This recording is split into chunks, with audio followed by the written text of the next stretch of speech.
que es lo que plantean los trabajadores, todos los trabajos por agencia. Ya es una problemática que hace rato, ¿no? Uno lo viene observando y es grave para la juventud tener estos trabajos que no sabes a dónde. Para la juventud y para la gente grande también. Hay gente de mi edad trabajando por agencia o más grandes también. Y esa inestabilidad de no tenés la seguridad de un gremio, no tenés la seguridad de un ingreso fijo, no podés reclamar tus derechos porque tenés miedo a que te despidan, porque si te despiden, sí, hay una obligación de la agencia de darte trabajo nuevamente. Muchas veces lo que hacen las agencias, y esto ya se lo digo como un consejo, el que está escuchando y por ahí trabaja por agencia, cuando le dicen tráeme la renuncia que te doy otro trabajo, no renuncien, no manden telegrama de renuncia, asesórense antes de mandar un telegrama de renuncia, porque eso implica que la agencia deja de tener la obligación de darles trabajo. La agencia tiene la obligación, si ustedes le dan la baja, tiene la obligación de encontrarles trabajo en un plazo no menor a 45 días, le tienen que dar nuevo trabajo, y si no, ustedes pueden reclamarle la indemnización a la agencia, que siempre es una indemnización baja por el tiempo, pero bueno, se puede. Una pregunta, sí. El sindicalismo, ¿qué opina sobre esas agencias de colocaciones? Ay, eso es una gran pregunta. Y tenemos como noticia la renuncia del diputado de Facundo Moyano también. Que bueno, vamos a hablar en en el próximo bloque vamos a leer la carta por la cual renuncia. Se caracterizan por defender al trabajador y resulta que el trabajador de la agencia es un trabajador. Por supuesto, es un trabajador y tendría que tener los mismos derechos. Y de hecho hasta en las mismas fábricas se hace como una rivalidad entre los trabajadores de planta y los trabajadores por agencia, o sea, como que ya. Y eso es lo feo que se genera, ¿no? Como que ya los de agencia son trabajadores como de Usted menor dice jerarquía. Que hacen un partidito de fútbol los de la agencia contra los permanentes. Y claro. Es un tema que tendría que reglamentar. A ver, porque ¿para qué se hizo la ley de trabajo por agencia? Es para colocar trabajadores eventuales. Cuando hay una necesidad, una empresa que tiene una necesidad, por ahí, no sé, aumento de la producción, por una determinada contingencia. Por la pandemia. Por la pandemia, puede ser que necesitan reemplazar trabajadores. Entonces, pero ¿qué pasa? Las empresas se abusan de la figura por agencia porque tienen un tiempo prolongado trabajadores por agencia. Hay un cupo, ¿no? Y se hace, sí, pero bueno, no se cumple, se hace todo no hay tampoco una inspección laboral importante, entonces como que esas cosas pasan hasta que uno no lo denuncia. El tema es que, bueno, y muchos trabajadores pasa eso. A mí a veces me vienen a ver con el telegrama de renuncia. No, porque me dijeron que renuncie, que me van a conseguir trabajo, al final no me consiguieron. No. Y ya renunciaste. Entonces la gente, yo siempre le digo a los trabajadores que asesórense, el proceso laboral es gratuito también, o sea, cuenten con eso. Ustedes tienen que mandar un telegrama, es gratuito. Así que asesórense siempre de saber qué hacer, porque bueno, muchas veces cómo manejarse, ¿no?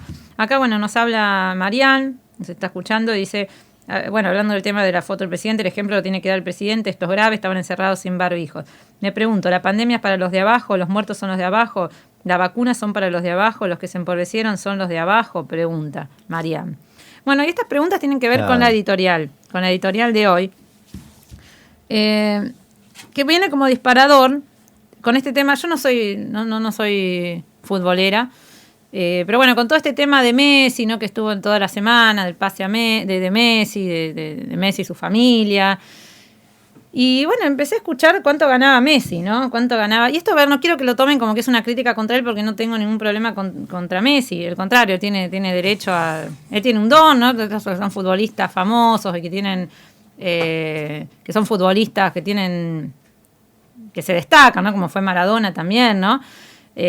Tan querido Diego Maradona, y bueno, y Messi también. El tema es que uno se pregunta por ahí, cuando uno ve lo que ganan, a comparación de lo que gana el pueblo, que está bien que sean ricos, está bien que sean millonarios también, incluso. El tema es de hasta qué punto, cuando la riqueza se vuelve algo obsceno, cuando la riqueza se vuelve algo que contrasta mucho con la realidad de la mayoría de las personas, ¿no? Entonces yo ahí me empecé a preguntar ¿qué tan ricos son los ricos? Por eso no es contra Messi, es como que Messi me sirvió de disparador para preguntarme qué tan ricos son los ricos. Porque siempre se nos han preguntado qué pobres son los... No sé si se acuerdan, el exfuncionario macrista, que fue, bueno, el expresidente del Banco Central, Javier González Fraga, una vuelta se preguntó, ¿no? ¿Qué tan pobres son los pobres? Dudando de la pobreza, ¿no? ¿Qué tan pobres son los pobres? Entonces nosotros vamos a hacer este ejercicio de dar vuelta a la pregunta y cuestionarnos qué tan ricos son los ricos. Y con esto de la semana, en los medios escuchando del pase de Lionel Messi al PSG, resulta que el astro de fútbol, yo para que se visualicen, ¿no? Gana el equivalente a 3.200.000 pesos por día, 130.000 pesos por hora. Es decir, que en una hora gana 5 veces el equivalente a un sueldo mínimo argentino. De un trabajador argentino gana un sueldo mínimo, bueno, lo gana 5 veces en una hora. Y casi 6 saberes jubilatorios mínimos en una hora. Messi, si quisiera, se podría comprar una casa por día o un auto de alta gama por día. Siendo que hoy un trabajador promedio no lo logra ni en su vida entera. O sea, hoy un trabajador promedio no se compra una casa. Tiene que vivir de prestado, de alquiler o ¿no? Donde puede. Y esto no es un ataque a la persona de Leo Messi. El señor nació con un don especial, trabajó mucho, se esforzó mucho, tuvo una infancia muy difícil, hizo mucho trabajo para estar donde está, o sea, nadie le cuestiona eso. Bueno, con nuestro querido Diego Maradona, ¿no? Que también él también tuvo una vida muy difícil, muy pobre, una infancia muy pobre, y bueno, y pueden decir, bueno, se la ganan trabajando, ¿verdad? Nadie dice que no, ni que se merecen ni que no se merecen. El tema es cuando uno ve lo demás, ¿no? Messi tiene derecho a ser rico, tiene derecho a ser millonario, tiene un don especial que por ahí la mayoría de nosotros no lo tenemos, no nacimos con ese don, él sí. Pero en un mundo donde la pobreza es la regla, porque hoy en día la pobreza es la regla, uno a veces se tiene que preguntar por esos niveles de riqueza. Al menos yo me lo pregunto. Y no es solo Messi, ¿no? No vamos a ponerlo solo a él, ¿no? El 2020 fue un año récord para los más ricos del mundo. O sea, plena pandemia. Fue un año récord, y esto es lo que preguntaba Marianne justo, ¿no? Si las consecuencias de la pandemia solamente las sufrimos los pobres. En ese año, en el 2020... la riqueza de los más multimillonarios del mundo creció en 5 billones de dólares. 5 billones de dólares. Elon Musk, cofundador de Tesla y SpaceX, ha aumentado su patrimonio en 140.000 millones de dólares en un año. 140.000 millones de dólares en un año. Así como Jeff Bezos en 72.000 millones de dólares en un año. El año de la pandemia. El mismo Marcos Galperín, acá local, ¿no?